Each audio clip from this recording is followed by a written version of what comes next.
Back now on Triad Today, and we always like to see this young lady drop by when she has a chance to come and see us.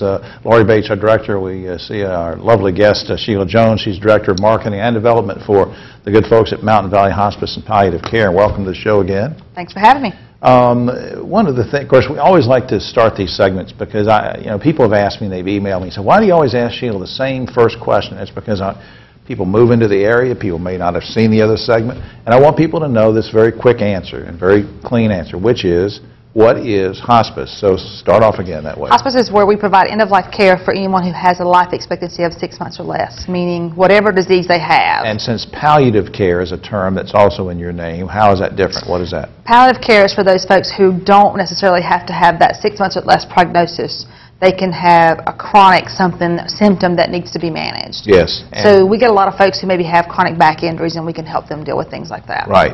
And you're there for them the whole time, and it makes it easier. Look, I mean, everything from paperwork to nursing to everything else is easier when you're under that. Being able to call someone 24/7. You know, it's Saturday morning, 2 a.m., you got something going on. Yeah. Usually you jump up, run to the emergency room. You don't have to do that. Yeah. You call us, we come out and help you. I'm telling you, families are not just automatically equipped. Even though there are caregivers in families, you're never ready and equipped to deal with any kind of thing like this, and that's why you need to call hospice in these situations. Now, in addition to helping patients, which you do a lot, for end-of-life care and palliative care, you also care for families and the community, and you emailed me something the other day and said, specifically with grief counseling is one example, so go with that. Every patient that we serve, we follow the surviving family members for 12 to 13 months, or longer if they need that, to help make sure that they're coping with the loss okay, that they're grieving in a positive manner. If there's children in the home, they're a part of that as well. And it's done various ways, through counseling one-on-one, through phone calls just to check up on them, through sending them these little things in the mail that can help, just little tips and tricks of, this is why you're feeling this way. Do you ever go into schools and businesses, things like that? Yes, and do we do.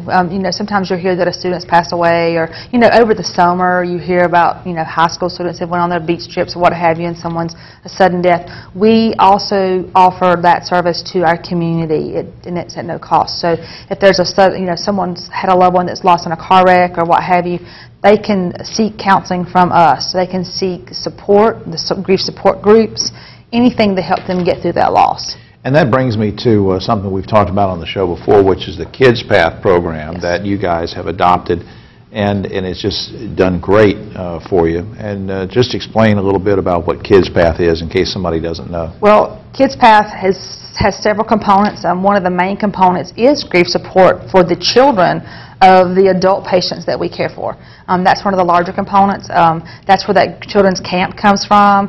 There's all throughout the year we're learning about these children who have lost loved ones in their family, maybe a grandparent, an aunt, an uncle, whatever. Right. And we can put them through that camp and help them be around children who have had similar losses and things like that. That kind of helps. It's kind of their own support group.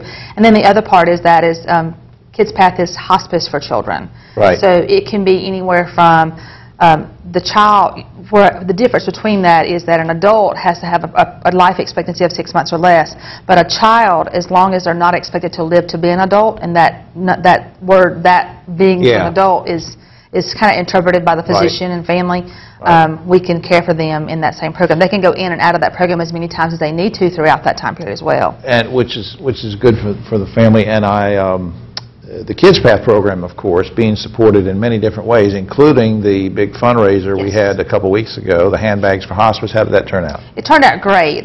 We still have some numbers coming in, but we think we profited nearly right close to $4,000. And it goes right to Kids Path. It goes right to Kids Path. It'll help us to do those things, that grief camp stuff, be able to offer that stuff free to the community. So. I want to put up some information on screen before we lose our time here, and for anybody that wants to contact you about grief counseling or to make an appointment, whatever, the number's up on screen. The phone number is 789-2922, and of course, Mountain Valley Hospice, mtmvalleyhospice.org is on screen too. Okay. Thank you for all you do. Thank you. Thank you for all right, dear.